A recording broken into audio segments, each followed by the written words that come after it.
Assalamualaikum. Hai adik-adik, hari ini kita akan mengenal satu topik baru, iaitu kita akan mengenal secara asas tentang bendera Malaysia. Standard pembelajaran hari ini iaitu menyatakan identiti negara, iaitu negara kita, negara Malaysia.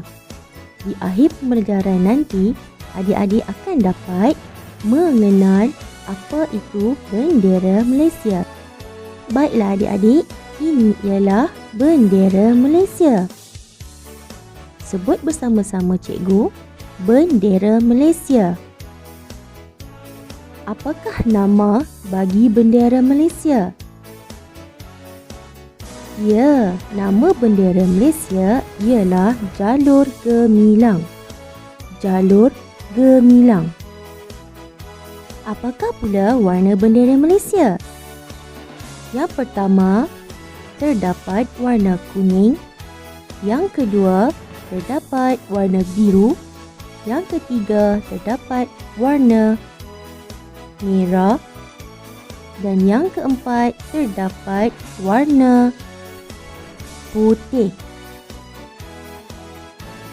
Apakah pula gambar yang terdapat pada bendera Malaysia? Betul. Yang pertama terdapat gambar bulan sabit. Manakala gambar yang kedua pula ialah gambar bintang. Berapakah jalur pada bendera Malaysia? Betul, bendera Malaysia mempunyai 14 jalur, iaitu 7 jalur berwarna merah dan 7 jalur berwarna putih.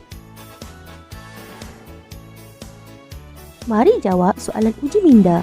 Yang pertama, bendera Malaysia dikenali sebagai nama apa?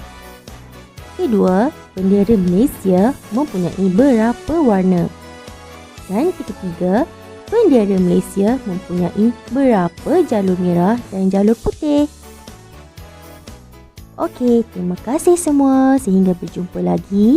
Jangan lupa jawab soalan kuis cikgu itu tadi. Bye-bye.